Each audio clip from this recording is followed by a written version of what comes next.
శ్రీ గురుభ్యో నమః. హరి ఓం.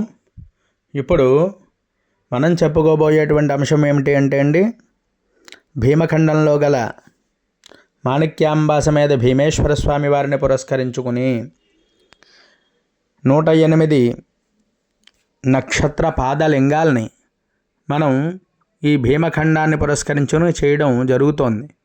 అందులో భాగంగా ఈరోజు మనం చెప్పుకోబోయేటువంటి అంశం ఏమిటి అంటే అండి, శతభిష నక్షత్రం 4వ పాదం. ఇది ఎక్కడుంది ఏమిటి అనేది దేనికోసం మనం తెలుసుకుందామండి. ఈ శతభిష నక్షత్రం అంటే కుంభరాశిలోకి వస్తుంది.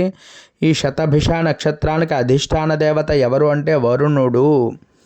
మరి ఎవరైనా సరే శతభిష నక్షత్రం 4వ పాదం వారు ఉంటే కోట అనేటువంటి గ్రామం, ఇందులో కొత్త కోట పాత కోట అనేటువంటివి 2 ఉన్నాయి. ఇది ఎలా వెళ్ళాలి ఎక్కడ అనేది ఇప్పుడు మనం అయితే స్వామివారి కోసం మనం తెలుసుకుందామండి. ఇది ద్రాక్షారాన్ని పురస్కరించుకుని కోటిపల్లి ముందుగానే మనకి ఒక 4 రోడ్లు కూటమి, అంటే రైల్వే స్టేషన్కు ముందు వచ్చేటువంటి సెంటర్లో 4 రోడ్లు కూటమి అయితే వస్తుందండి. అక్కడి నుంచి రైట్కి వెళ్ళినట్లయితే మనం కొత్త కోట వెళ్తాం. మరి లెఫ్ట్ సైడ్ అంటే ఎడమ భాగంలో తీసుకున్నట్లయితే ఎడమ వైపు నుంచి వెళ్ళిపోయినట్లయితే మనకి ఈ పాతకోట అనేటువంటి గ్రామం వస్తుంది. ఈ పాతకోట గ్రామంలోనే మనకి శివాలయం అనేది ఉంటుందండి. ఈ యొక్క స్వామివారి పేరు లోపాముద్రా సమేత అగస్త్యేశ్వరుడండి. చాలా పెద్ద దేవాలయం అండి. ఇది చాలా ప్రశాంతంగా ఉంటుంది, చాలా పెద్దది ఉంటుంది, చాలా శుభ్రంగా ఉంది. ఇది చూడడానికి నిజంగా అయితే మనకి 2 కళ్ళు అయితే సరిపోదు. అలాగే చాలా పురాతనమైనటువంటిది అన్నమాట. ఇది మొత్తం చూసేటప్పటికల్లా ఎలా ఉంటుంది అంటే చూడండి ఒకసారి, ఇది రాతి కట్టుబడితో ఉన్నట్టుగా ఉంటుంది మనకి. అంతేకాకుండా శిఖరం అది కూడా చాలా అద్భుతంగా మనకి దర్శనం అయితే ఇస్తుందండి. ఇక్కడ మరి ఇంకా విశేషం ఏమిటి అంటే ఈ యొక్క మన ఈ గ్రామంలో జనాలు కూడా చాలా తక్కువగానే వస్తూ ఉంటారు. ఎందుకంటే కొంచెం లోపలికి ఉన్నమల అంత రద్దీ అయితే ఎక్కువ ఉండదు. ఇది రద్దీ ఎప్పుడంటే మాస శివరాత్రి కానీ ఇలా మహాశివరాత్రి కానీ ఇలా విశేషమైనటువంటి పర్వదినాల్లో తప్ప మరి మామూలు రోజుల్లో అయితే ఎక్కువగా జనం తాకిడైతే ఉండదు. మరి ఎవరైనా వెళ్ళి స్వామివారిని దర్శనం చేసుకోవచ్చు. ఈ స్వామివారిని ఎవరైతే దర్శనం చేసుకుంటారో లోపాముద్రా సమేత అగస్త్యేశ్వర స్వామివారిని, వాళ్ళకి శతభిష నక్షత్రం 4వ పాదం వారు ఖచ్చితంగా అయితే ఈ నక్షత్రలింగాన్ని అయితే దర్శనం చేసుకోవాలి.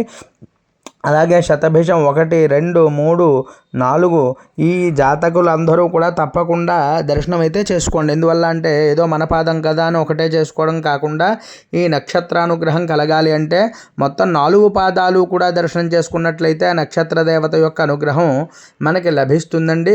మరి అలాగే అమ్మవారిని కూడా మనం దర్శనం చేసుకోండి. సర్వమంగళ మాంగళ్యే శివే సర్వార్థ సాధికే శరణ్యే త్రయంబకే దేవి నారాయణీ నమోస్తుతే. నమస్కారం చేసుకోండి. అలాగే ఎవరైనా చూడలేని వారు ఉన్నట్లయితే మన వీడియో అయితే తప్పకుండా చూసి ఆ స్వామివారిని అమ్మవారిని అయితే దర్శనం చేసుకోండి. ఆ గణపతిని అలాగే చండీశ్వరుణ్ణి నందీశ్వరుణ్ణి కూడా మీకు నేను చూపించడం జరుగుతుంది. ఆ ధ్వజాన్ని కూడా మీకు నేను చూపించడం జరుగుతుంది. ఈ శిఖరాన్ని కూడా నేను చూపించడం జరుగుతుంది. ఇవన్నీ కూడా చూసి చక్కగా మన వీడియోలో దర్శనం అయితే చేసుకోండి. మరి అలాగే ఈ స్వామివారిని ఎవరైనా వెళ్ళి దర్శనం చేసుకునే వాళ్ళు ఉంటే వెళ్ళగలిగిన వారు తప్పకుండా అయితే వెళ్ళి అయితే దర్శనం చేసుకోండి. ఎందువల్ల అంటే ఈ యొక్క దేవాలయం చాలా అద్భుతంగా ఉందండి. నేను అసలు అలా చూస్తూ ఉండేటప్పటికీ ఇంకా ఉంటే బాగుండు అనిపించింది అనమాట. అంత అద్భుతంగా ఉంది. ఈ యొక్క ఈశ్వరుణ్ణి అయితే దర్శనం చేసుకోండి. మనకి అగస్త్యేశ్వరుడు అండి. ఈయన విశ్వేశ్వరాయ మహాదేవాయ త్ర్యంబకాయ త్రిపురాంతకాయ త్రికాగ్నికాలాయ కాలాగ్నిరుద్రాయ నీలకంఠాయ మృత్యుంజయాయ సర్వేశ్వరాయ సదాశివాయ శ్రీమన్మహాదేవాయ నమః. ఇక్కడ చక్కగా దీపాలు అయితే పెడతారండి. ఈ దీపాలు చూడడానికే చాలామంది వస్తూ ఉంటారు. మరి అటువంటి స్వామివారిని అయ్యవారిని కూడా దర్శనం చేసుకుని తరించగలరు. ఇంకా ఎవరైనా మన ఛానల్ సబ్స్క్రైబ్ చేయకపోతే సబ్స్క్రైబ్ చేయండి. అలాగే ఈ వీడియో మీకు నచ్చినట్లయితే లైక్ చేయండి, కామెంట్ చేయండి. ఇంకా ఎవరికైనా ఉపయోగపడుతుంది అంటే పంపండి.